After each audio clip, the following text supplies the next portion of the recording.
Hi students, this is Dr. Moore here, and I'm going to make a short little video for you to follow along with me about some specifics about this course.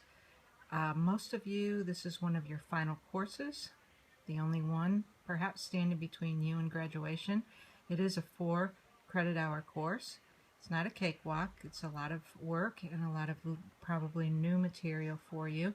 And this course, unlike probably other ones you've taken, is separated and organized by modules. Actually, an online course should be set up like that. Most of the time you see them set up by weeks, and theoretically and best practice wise for online learning, the courses are supposed to be set up as modules. I was asked to redesign this course last summer, and I was required to set it up in modules so that any person could teach the course and within any type of semester. So for example, some semesters are a shorter number of weeks. Like in the summer, there might be a 5-week course or a 10-week course versus the regular spring and fall semesters are 14-week courses. So rather than reinventing the wheel each time, the course is supposed to be set up in modules, and that's how this course is set up. I want you to take a look at some of these key documents within your course. As always, you have the syllabus, there is a schedule, my information, of course there are various links to the handbook and so forth, most of which at your level you've already seen.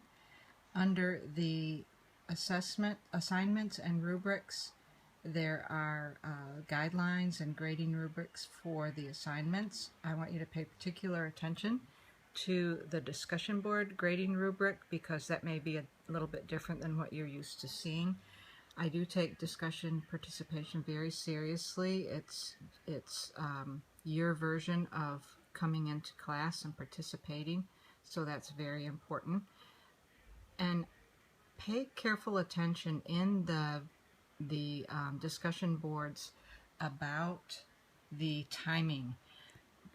Because the course is set up into modules, there will be different requirements within each module. So let's see if we can take a look inside one of these here. So module 1 is actually 4 weeks long. This is what I mean by it's different from a week-to-week schedule. Now the advantage to that is you can work at your own pace. You can work ahead, you can maybe be having a tough week at work and have to catch up the following week, and as long as you get everything within the module done within the overall time frame for the module, you're good to go. I do post some course milestones to try to help keep you on track, because I know you have busy schedules and you are probably used to a week-by-week schedule, a course schedule. So I will post milestones in the course to kind of help you. Also within this content of the module, I have a little checklist for you. It's nothing that is not already located on your course schedule, which we'll look at in a moment. But it does have some links within it. Like if you click on this right here, intro, that will take you to that link. If you click on study guide, that will take you there, and so forth. It also kind of reminds you what you are responsible for and supposed to be doing during this particular module. And always remember, at the end of the module is an exam. So some modules have several chapters, some might have fewer chapters.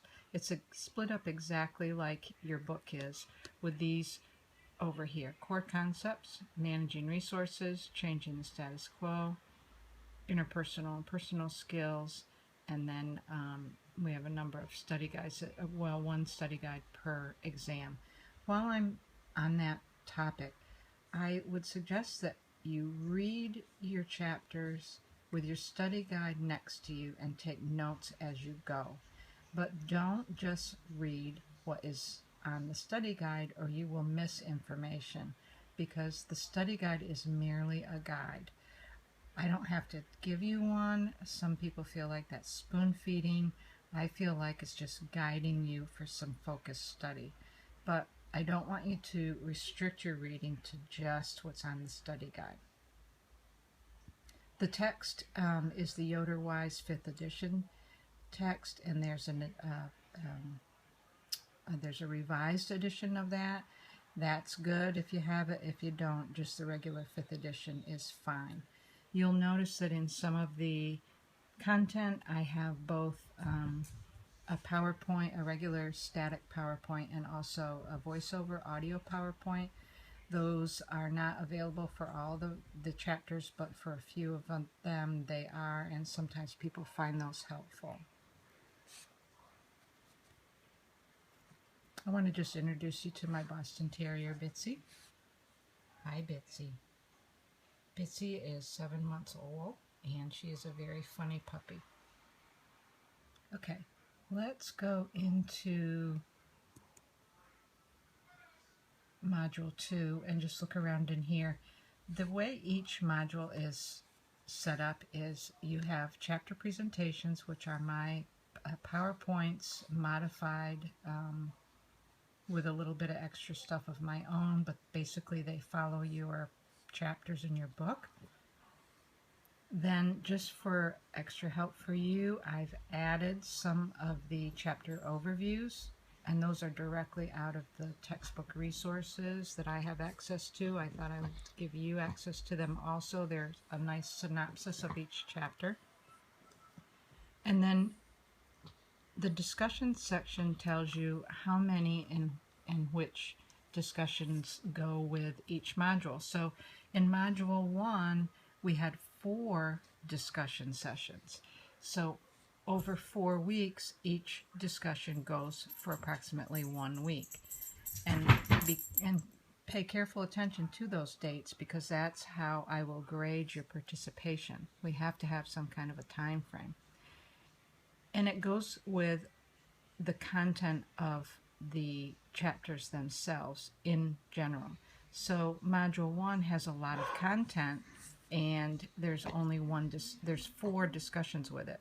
Module 2 has less content, and there is only 1 discussion with this one.